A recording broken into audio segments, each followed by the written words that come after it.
Hello, my name is Julia Robinson, and I am currently teaching in Santo Domingo in the Dominican Republic. So, my teacher resource guide kind of took a different turn. Instead of studying a group in the United States, I studied Haitian immigration in the Dominican Republic, so I could kind of get a feel of their perspective down here.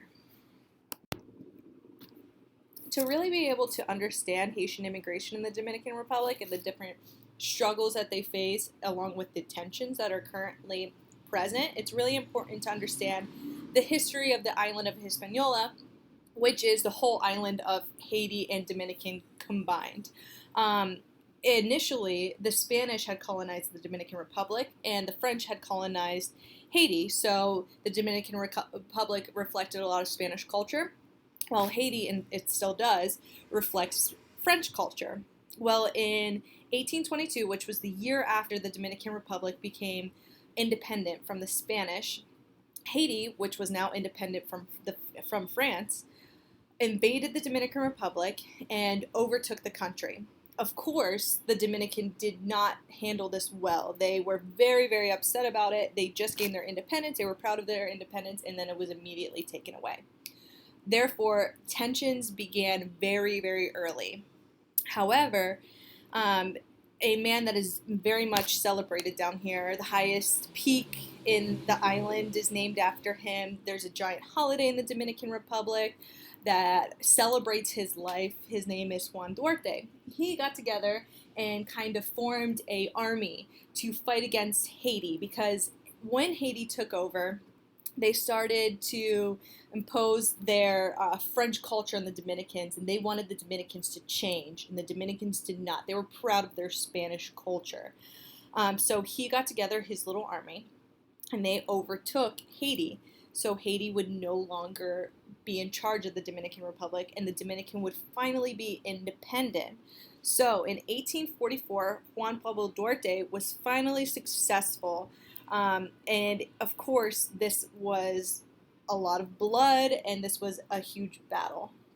Um, so they were finally successful, and that ultimately led to the division in the island that still currently exists. In fact, the border agreement and the actual border making did not happen until 1936, which was over 50 years later.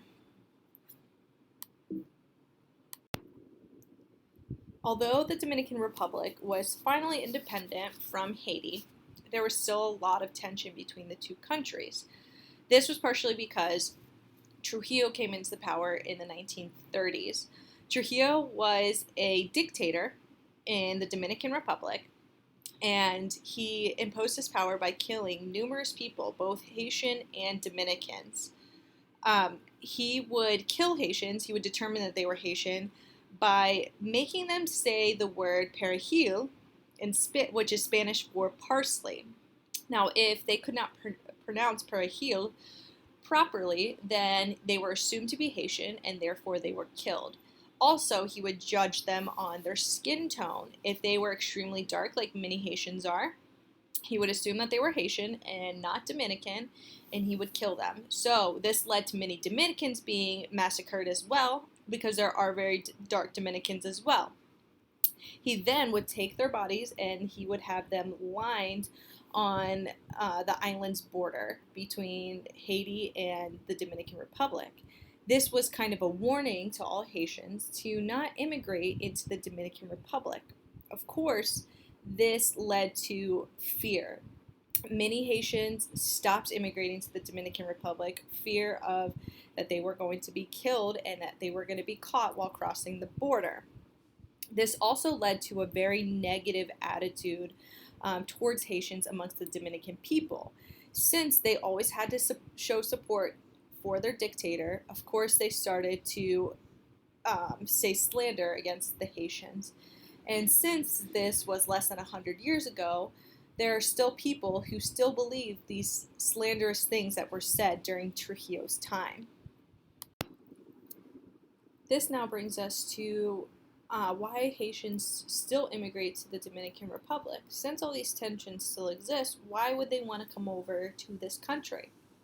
Well, according to CATS, which is quoted to the right, there are over 500,000 Haitians that are represented in the Dominican Republic. Since the Dominican Republic is still a third world country, there's not an exact number of how many Haitians are over here. It's hard for them to keep track of immigration, and a lot of Haitians aren't registered, and they don't have a lot of data or research available online that clearly states how many Haitians are in the country. Well, the Haitians originally started coming over in the 1800s because of all the field work that the Dominican Republic had. The Dominican Republic is a lot bigger than Haiti, and there are a lot of mountains and a lot of fields throughout the whole entire country of the Dominican Republic. So, initially, Haitians would come over and they would work in the fields. There used to be a ton of sugarcane fields, which was the Dominican Republic's main income was through sugarcane. And so they would work in the sugarcane fields because there was not enough Dominicans to handle all the fields. However, when Trujillo came in power, like I stated before, many Haitians stopped. This really hurt a lot of the Dominican farmers because they didn't have their labor, and especially they couldn't hire Dominicans for the price the Dominicans would be willing to work for. So, after Trujillo was no longer in power and killed, the Haitians started coming back over because the Dominican farmers really wanted them to, and communicated that they wanted cheap labor, and therefore the Haitians began to come over again seeking jobs, jobs that paid better than jobs in Haiti, and jobs that provided more opportunity. Not only do Haitians immigrate to the Dominican Republic because of job opportunities, as many of you may know, Haiti definitely gets a lot of natural disasters, and these natural disasters cause them to immigrate. The biggest one was the earthquake of 2010, and the Dominicans saw a huge influx in Haitian immigrants during that year. This earthquake caused 230,000 deaths. It misplaced 600,000 Haitians, and it caused $8 billion in damage. This means that there was a lot of damage to schools, homes, and jobs. So Haitians were kind of forced to move somewhere. Since a lot of Haitians lost a lot of money and possessions, they didn't have enough money to fly to a different country. Therefore, they decided to simply cross the border into the Dominican Republic, seeking education, profession, and a better way of life. Not only did the 2010 earthquake displace a lot of Haitians, but in 2011 there was Tropical Storm Irene, which just added to the damage and any progress that they had made from the earthquake. Then in 2012, Hurricane Sandy hit Haiti, killing multiple people and leaving 18,000 families homeless, forcing even more to leave. Then, this past year in 2016, Hurricane Matthew hit Haiti, and that killed over 800 people and displaced even more people. So all of these natural disasters that are occurring are forcing Haitians to move elsewhere in order to seek a better life. Now that we've talked about why the Haitians have immigrated over to the Dominican Republic, it's important to talk about the struggles that they face once they get here. Now, many Haitians, they work in professions that require a lot of physical labor, but they get paid very little, and they work many hours. A lot of them work in fields, which is under the hot Dominican sun, and they get paid very little for this, and they work all day, 7 days a week. Others work in the city, but they work construction jobs, which are very physically demanding, and they are also at least 6 days a week, and many long hours as well, and they get paid very little. Some of them are beggars on the street, and some are street vendors that go around once cars stop at stoplights, and they wash windows, they sell different fruits and different gadgets and so forth. So many Haitian immigrants make little to nothing. When a lot of Haitians initially immigrated over to the Dominican Republic for a better life, they planned on having children there and starting their families there. This was their new home.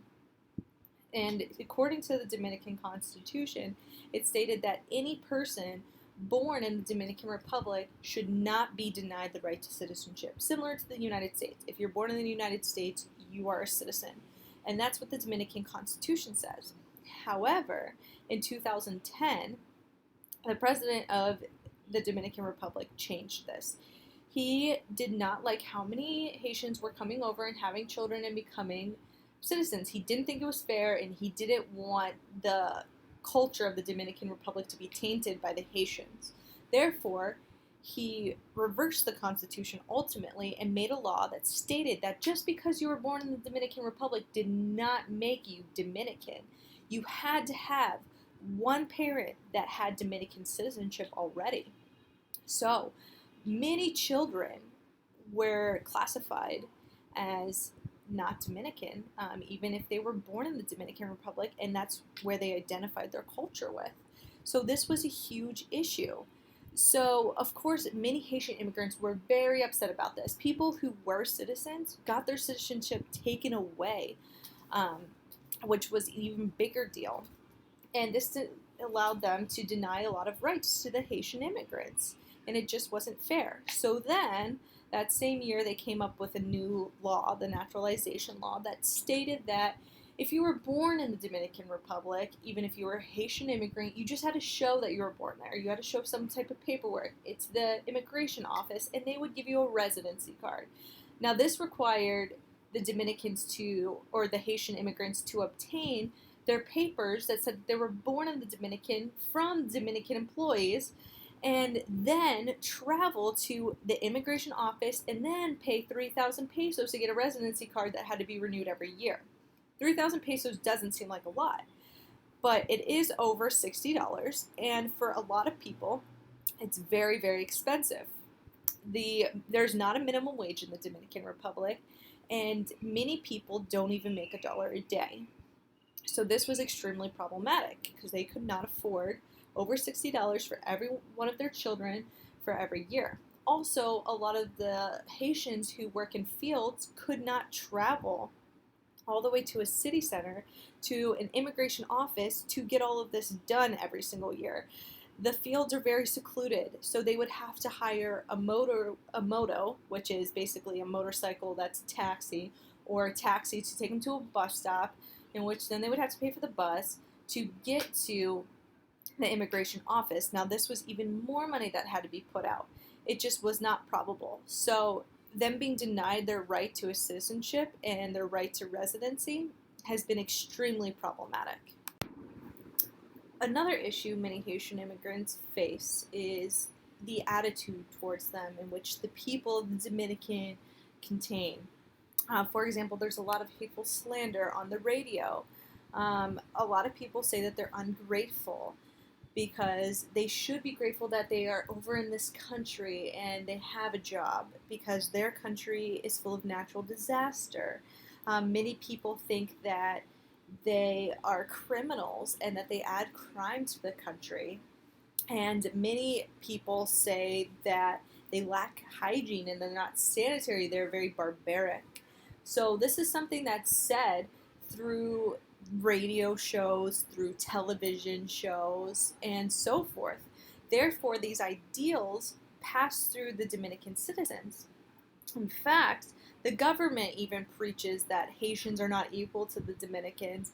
Not only did they deny Haitian citizenship, but they also have come forth and said that Haitians take the jobs, and that since they are willing to do such cheap and such physically demanding labor, they're holding the country back from obtaining technology that they need in order to progress and no longer be a third world country. Of course, this is completely untrue, but this is what many Dominican people then believe. I decided to kind of ask around about this at my school to kind of see how many of these thoughts are true. When I was talking to one of my colleagues about this, named Alina, I asked her, I said, did you know that a lot of Haitians are not allowed to be citizens here and they're discriminated against? And she said, well, why would they be considered Dominican?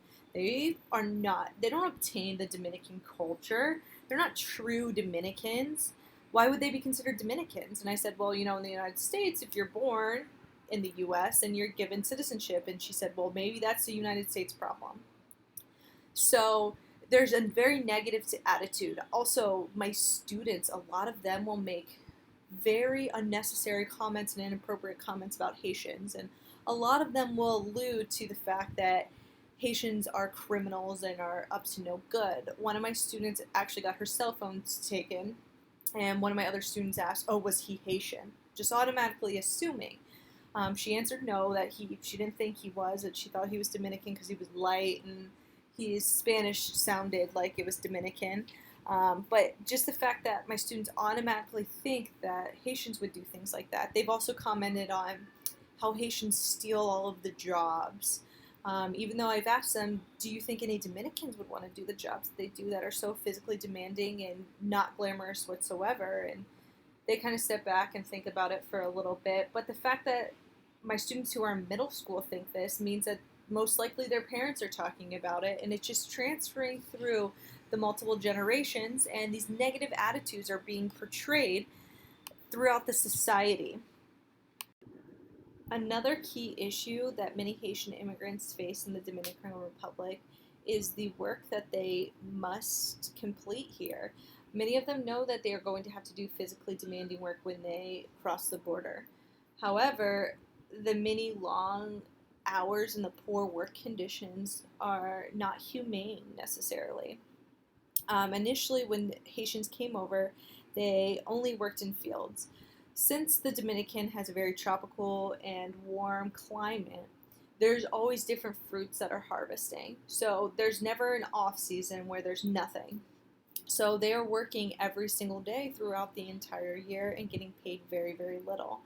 As of recently, in the past decade or so, many Haitians have started coming into the city of Santo Domingo, which is the capital, and other cities throughout the country. The cities are offering a lot of construction jobs and a lot of electrical work and road work type of jobs. When I first came to the Dominican Republic, I was shocked at what they would do. For building large story apartments, there's no cranes, there's no mechanical or electrical equipment whatsoever. They use ladders and they shovel things up to each other, throw things to each other, and so forth. I was shocked on how physical it actually was. And the roads, there's no protection when they're doing construction in the roads. They put out one cone and expect the drivers to see it and drive around, so it's very dangerous. They too also do not get any electrical tools or mechanical things to use in the roads, so they're using shovels and axes and picks and whatever they can to break up cement.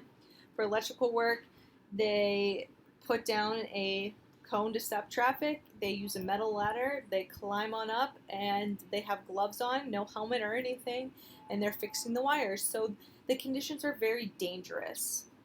And they are out there all day. There's an apartment being built across my street right now, and when I leave for work early in the morning, around 6:30, they're out there working.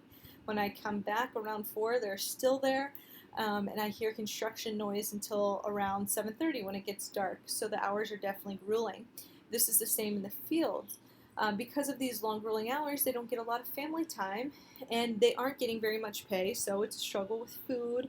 And many of them are forced to live in barrios, which are kind of like ghettos, where it's not as safe, there's not as much protection, there's a lot of drugs available, a lot of corruption behind police going into the barrios to take advantage of people who don't have as much money. The living conditions are very poor.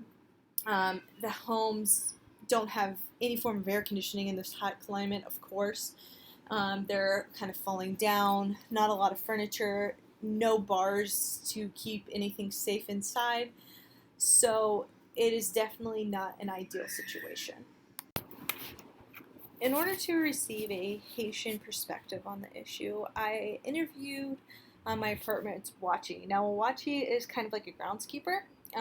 They work every day, all day, and they get paid little to nothing. Some of them don't get paid at all, but in agreement, they get to live in the apartment complex. Now, they don't get to live in an apartment like all the tenants do. They have a servant's quarter, what they call it, or maid's quarter, where it's ultimately a closet with a toilet in it and a bed. And so that's their agreement, is that they get to live for free in that if they do work around the apartment, and then the tenants will pay them to do extra things like wash their car or carry up their groceries and so forth. So anyways, I interviewed the Wachi at my building.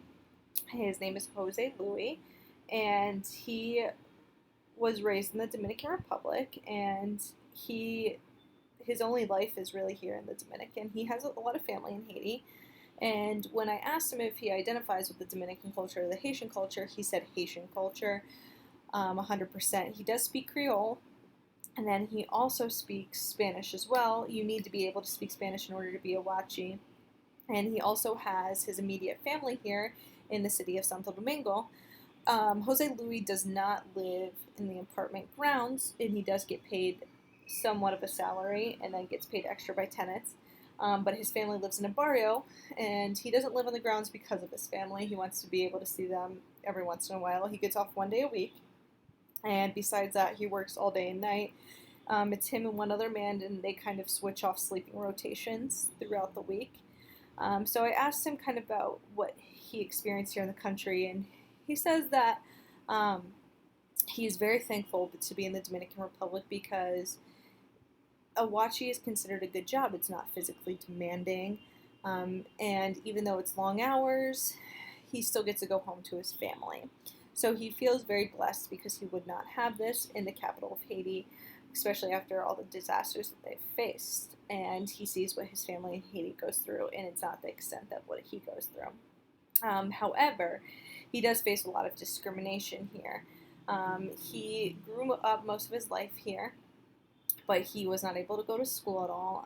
Instead, he was a vendor on the streets, selling numerous different things, and so his only money was whatever he made on the streets. And he also has experienced a lot of discrimination. He said that his boss, which is the owner of the apartment complex, and then different tenants really speak down to him a lot. And they don't treat him in the most humane way. He has a inferior job to them and so forth. He said that he doesn't really hang out or talk to any Dominicans. He has a tight-knit community of Haitian immigrants that he only talks to and hangs out with, and they cook dinner and have dinner together when he's working. There's another Haitian immigrant across the street that's a Wachi, and they'll talk and they'll hang out a little bit. But he doesn't identify with Dominicans at all. And he said that he does not feel like he fits into this country, and he still wants to go back to Haiti every single day despite the conditions. So for our next topic in this presentation, we're going to talk about the Haitian role in schooling in the Dominican Republic. So according to the Ministry of Education, there's approximately 56,000 Haitians in private, public, and university level schooling in the Dominican Republic. Now, previously I said that there's at least 500,000 Haitians, so 56,000 does not represent, obviously, all of the Haitian children immigrants in the country. In addition to this, it is a law, and it states in the Constitution, legally, that you cannot deny any child under the age of 14 an education. So legally, all schools are required to allow Haitians, even without their paperwork, to go to school. However, this does not mean that all schools are abiding by that rule. When they get to national testing, a lot of schools will start asking for their paperwork in order to receive data, and then telling them that they can't return if they don't have their papers. And then some to even enroll in school are being asked for their papers. And since the Haitians are so powerless and are technically illegal, there's nothing they can do to defend their right to education. So even though legally they're allowed to, this legal system is definitely taken advantage of. With education, there's also a lot of limitations for Haitian immigrants. Since a lot of Haitian immigrants are extremely poor and they work very low-paying jobs that are very physically demanding and a lot of long hours, a lot of children join in at a very young age. and they're required to help in the fields and help support the family.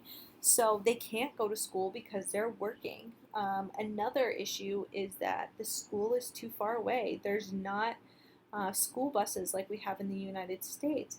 If you go to a public school, you need to find your own transportation.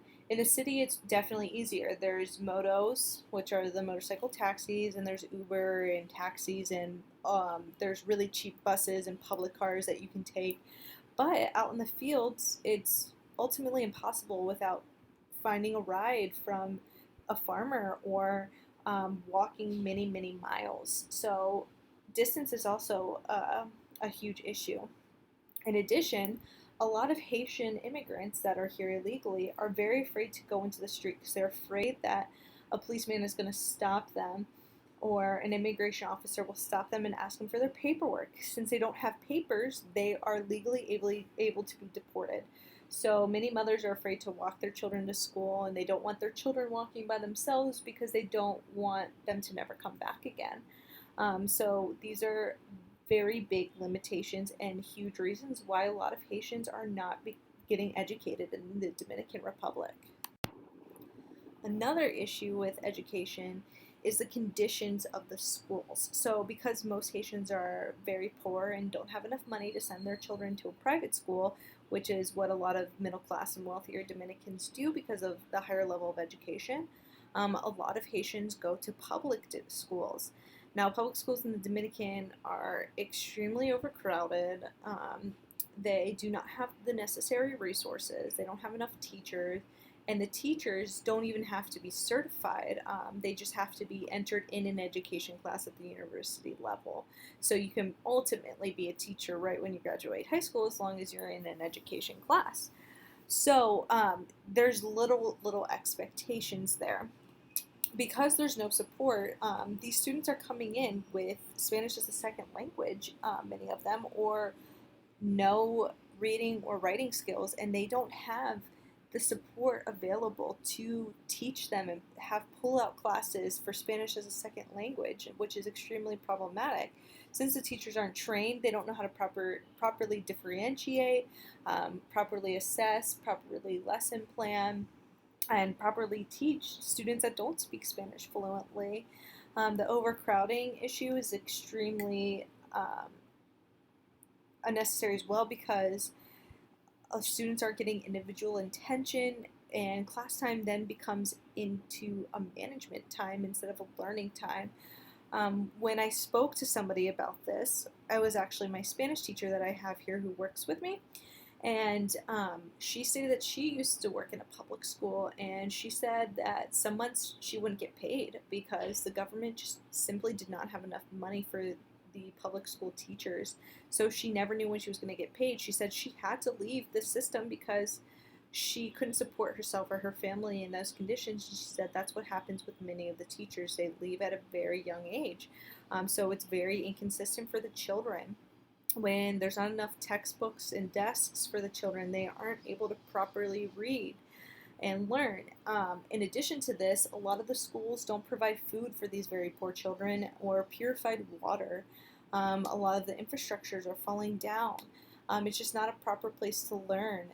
Lastly, the schools only require the kids to go to school for 5 hours instead of the regular 8 hours. That might still sound like a decent amount, but since it's so very disorganized, the first 2 hours of the schooling is usually meant for a study session where the kids are just all in a room and asking questions and working on whatever they need to work on, and some of them are just socializing. So really it only leaves 3 hours for instruction. In fact, I talked to a couple kids about this that I actually met when I was at a beach, and they were selling things, and I asked them if they went to school, and they said, every once in a while. One of them said he never did. He was working in the fields. Another one said that he would go, once a week or twice a week, depending on what he was doing. So these teachers are also getting students at such vast different levels that come kind of whenever they want, and it's just a lack of consistency. So then it brings up the question, is the Dominican Republic just keeping these Haitians down? Since they're not being prepared in school for a college or a better profession, It's forcing them into the physical labor jobs that their parents are working. So it's just this vicious cycle that keeps them in poverty.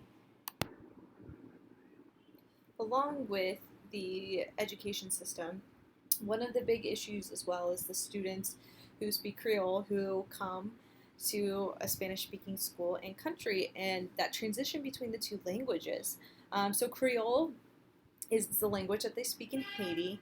And what it is, it's a mixture of a lot of African dialects because a lot of slaves from Africa were brought over to Haiti. And then a mixture of that with French because of the French colonization that occurred. So even though French and Spanish are pretty similar, Creole has a completely different structure than French. So they're really unrelatable. And along with this, most of the students can't read or write in Creole or in Spanish. So since they're not fluent in their first language, this adds to the problem as well. This is problematic because the teachers that are very untrained don't know how to communicate with these Creole speaking students and teach them Spanish, and then the Creole speaking students, the Haitians, don't have any idea what's going on in the classroom, and there's not any English or Spanish as a second language support or pull-out programs or anything of the sort for the Creole speaking students to work with. So this is just kind of a vicious cycle of oppressing these Haitian students, because how are they going to learn in advance when no one's helping them with the basics of Spanish and reading and writing, expecting that they already know once they enter, like many of the Dominican students know. This also just kind of reflects on how difficult life is for the Haitian people. Since the Haitian immigrants speak Creole, it's difficult for them to do tasks that are every day for us and just so simple, such as going to the grocery store, going to order at a restaurant, going to the hospital when you're sick or to the doctor when you don't feel well, getting transportation to take you to different cities and different towns for necessary things, going to the immigration office and possibly getting a registration card in order to be a resident here in this country, communicating with the police officers and the immigration offices here. It would all just be very difficult. So the language is not only a barrier in the schools, but also to the Haitian life in general, proving that Haitian immigrants really struggle to live a life that is successful and or considered successful, and a life that gives them time off of work and that's not so physically demanding and gives them all the necessities that they need in order to survive. This has reached the end of my presentation. Thank you all for listening. If you have any questions or you're intrigued by this topic, feel free to message me and I can answer any further questions. Thanks again.